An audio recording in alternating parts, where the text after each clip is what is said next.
Bonjour mes petites étoiles, bienvenue pour cette guidance de la semaine sur les nouvelles énergies qui vont nous emmener donc du 15 jusqu'au, alors si je me trompe pas, jusqu'au 19 juillet. À partir du 20 juillet, je suis en vacances, je prends au moins une bonne semaine, donc il n'y aura pas de guidance sur la dernière semaine de juillet. Mais qu'à cela ne tienne, on va commencer tout de suite par les énergies de la semaine, et les énergies de la semaine sont sous le signe de la relation, sous le signe de l'amour. Donc on va aller voir du côté de la petite boîte pour attirer l'amour à soi.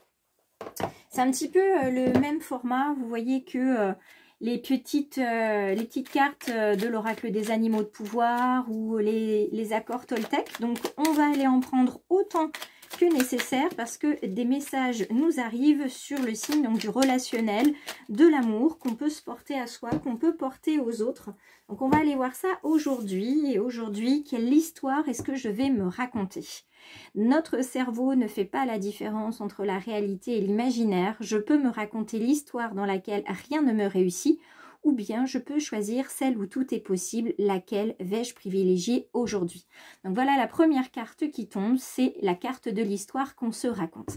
Moi j'ai envie de regarder du côté du passé aussi, parce qu'on se raconte beaucoup de choses sur le passé, on enjolive certains souvenirs, ou au contraire on vient responsabiliser beaucoup plus l'autre que soi, ou inversement, on culpabilise sur une relation et en fait il serait important de revenir sur certains faits pour justement savoir où on en est et puis tout simplement se dire bon ben voilà, ça c'est la fin de quelque chose, donc je passe à un autre chapitre de ma vie, j'ai envie de laisser ça de côté, ça ne me concerne plus, j'ai plus envie de me prendre la tête avec ça, donc je laisse de côté.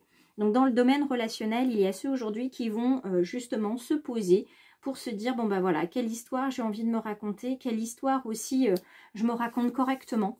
Est-ce que finalement dans cette histoire j'avais pas un peu ma part de responsabilité, ou est-ce que au contraire là j'ai surculpabilisé? Donc ça va vous permettre de vous libérer d'une manière ou d'une autre.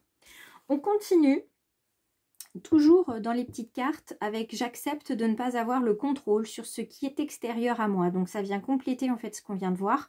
J'ai le contrôle sur mes actions et mon comportement, mais pas sur les personnes et les événements extérieurs. Alors j'accepte que quelque chose ne se passe pas exactement comme je le souhaite. C'est ce que certains appellent le lâcher prise, c'est ce que moi j'appelle le laisser partir, le laisser venir, parce que voilà, on ne peut pas tout contrôler. On peut contrôler nos émotions, entre guillemets, hein, je dis contrôler, on va plutôt dire maîtriser. Je peux maîtriser mes émotions, quelquefois je ne les maîtrise pas et c'est pas grave. Il y a quelquefois je maîtrise en fait ce que je vais dire, d'autres fois non. Il y a des mots qui vont glisser à des personnes qui ne devraient pas les entendre, bah, c'est comme ça. Quoi qu'il en soit, on a besoin dans ces énergies de la semaine de se remettre au centre en fait de sa propre histoire, de se réapproprier les faits, de se réapproprier les actions, les pensées et les mots qu'on a pu dire ou qu'on va mettre en forme, qu'on va ancrer, tout simplement pour pouvoir avancer ensuite.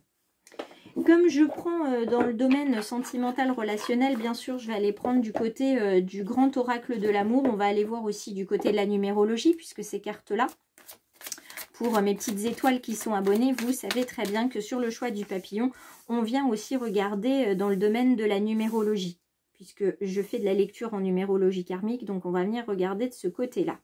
J'essaye de bien vous montrer toutes les cartes et on ira voir évidemment le Romantic Tarot. Ça, je l'adore, donc je le garde aussi. Alors, on retourne les cartes. Il y a du bonheur, il y a de la trahison et puis il y a de l'échec. Alors, je vois surtout qu'il y a ici le chiffre 9 qui revient ici, ce chiffre 3 qui revient là. Donc, on va être avec cette carte du numéro 9, hein, 4 et 5 en réduction, donc le chiffre 9, on est sur une fin de cycle. On boucle une boucle avec une personne, avec une situation qui appartient au passé. On replace les émotions du passé avec l'événement du passé et on referme les portes du temps. C'est ce qui nous torture le plus hein, quand on garde une émotion, une rancœur, une passion, une tristesse, une colère, qui n'est pas avec l'événement qui l'a généré, eh bien, ces portes du temps, en fait, elles restent ouvertes. puisque ces deux entités, elles doivent être ensemble, ces deux choses doivent être ensemble. Le fait qu'il y en ait une d'un côté et l'autre de l'autre, et qu'elles soient séparées, font qu'elles n'ont qu'une envie, c'est de se retrouver. Et qu'est-ce qui se retrouve au milieu en tant que porte? C'est nous.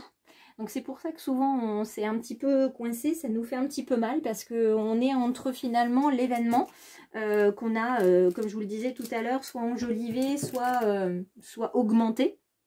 De manière négative, et puis on se retrouve avec l'émotion de l'autre côté, donc c'est un petit peu complexe à vivre. Ça peut en tout cas être complexe à vivre. Donc cette situation de boucle à boucler, il n'y a que vous qui allez savoir, mes petites étoiles et les belles âmes, quelle est cette situation, cette relation que vous avez besoin de boucler. Pour certains, c'est déjà dans votre esprit, vous savez très bien à quoi je fais allusion, et c'est ce que vous allez mettre en place. Il y a ceux qui vont tendre vers ce bonheur parce que justement ils ont commencé à faire ce travail de poser des mots sur des mots, de remettre des émotions avec des événements du passé et à refermer la porte ou à mettre ça dans une boîte. Prenez l'image qui vous convient le mieux.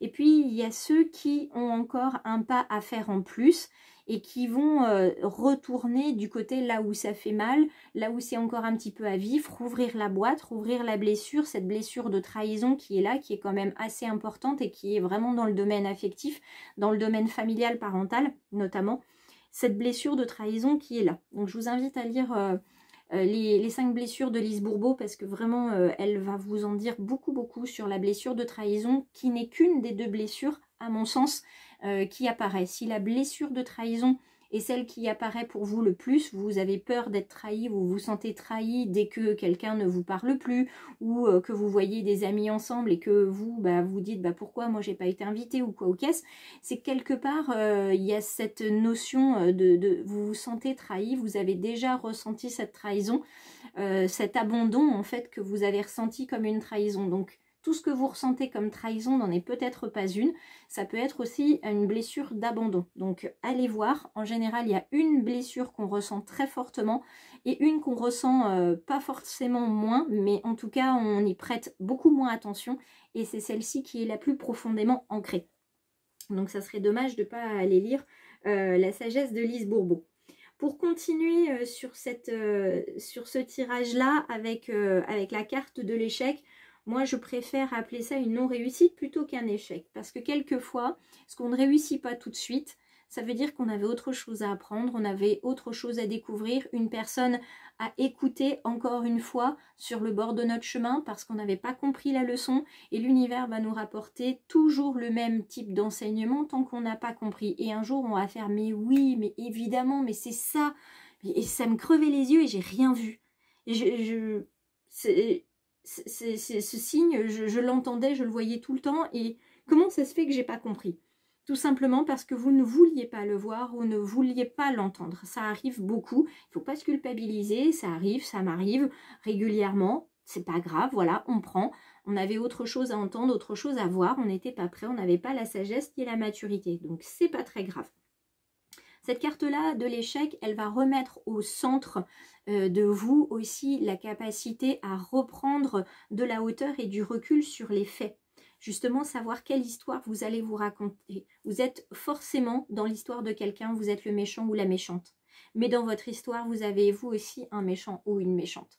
Donc à vous de repositionner finalement dans votre histoire les différents personnages, les différents faits, et voir les liens de responsabilité, de causalité, de culpabilité, d'accord, que ce soit familial, professionnel ou sentimental, amical, hein, dans vos relations interpersonnelles, allez voir de ce côté-là. Donc là, vous avez dans cette carte-là une mise en échec, plutôt, une mise, oui, en échec, en handicap de quelqu'un. Est-ce que vraiment quelqu'un a gagné dans cette histoire? Je ne pense pas. On est tous perdants quand il y a quelque chose qui se termine mal, de toute façon.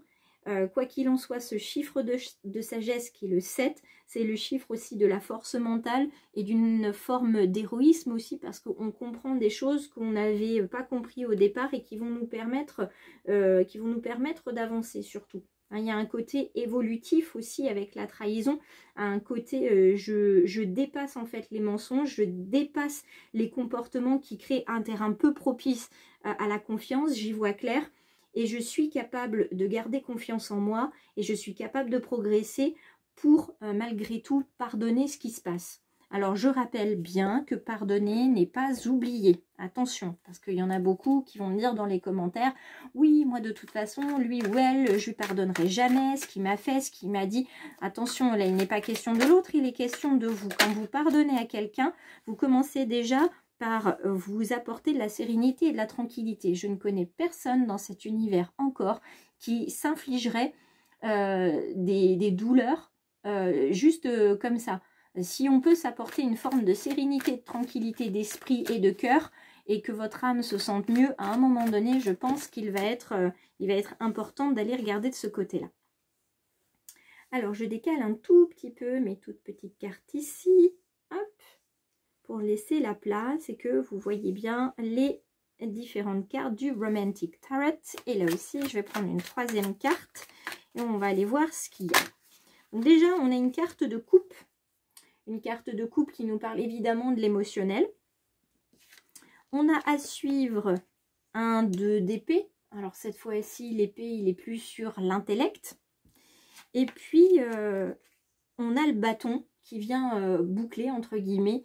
Et le bâton, c'est la créativité. Donc, si en ce moment, ça pique un peu, c'est un peu chamboulé au niveau émotionnel, vous ne savez pas si vous devez retourner vers cette personne, si vous avez fini d'apprendre des choses par rapport à cette situation, etc. C'est un petit peu la coupe est pleine. Eh bien, le bâton ici va venir vous donner en fait des solutions, va vous permettre d'être créatif et vous dire, bon, bah, je peux essayer de faire ça, je peux essayer de faire ça, et ainsi de suite. Donc, on regarde de plus près le 7, le 2 et le 1. Si on regarde bien, le 7, on l'a déjà ici, 2 et 1, ça nous fait 3 qu'on va retrouver ici. Donc, on a la cohérence au niveau des messages de l'univers. Donc, merci mes guides. Et on regarde un petit peu de plus près ce qu'on a ici. Donc, notre 7 de coupe ici, c'est une carte qui vous dit qu'il y a beaucoup trop de choix. Et là, j'utilise bien précisément le mot trop. Il y a trop de choix au niveau émotionnel, au niveau relationnel. Vous vous posez mille et une questions et c'est très compliqué pour vous de savoir où vous en êtes. Donc, pour l'instant, on oublie de pouvoir s'engager parce que l'engagement, pour l'instant, pour vous, c'est un problème.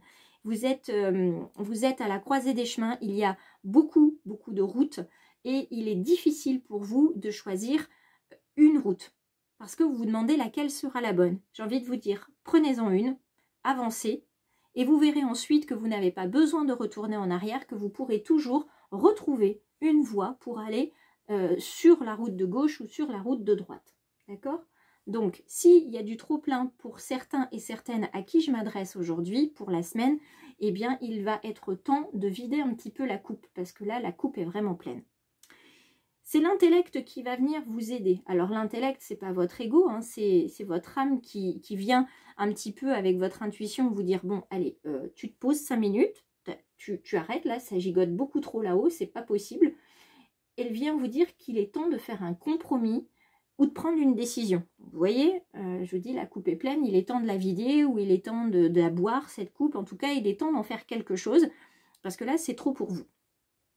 Et justement, pour prendre cette décision-là, parce qu'il va falloir trancher à un moment, il faut prendre la décision d'y aller ou de ne pas y aller, mais au moins on prend une décision, on fait un choix. Eh bien, on a la carte donc de l'as de bâton qui vient, lui, nous aider dans sa créativité pour nous dire, bon bah écoute, tu sais quoi, respire, crée quelque chose, utilise tes mains, utilise en fait ton corps pour créer quelque chose. Donc c'est là où tout ce qui est loisirs créatifs, pâtisserie, bricolage, jardinage, etc., etc. vont vous être utiles.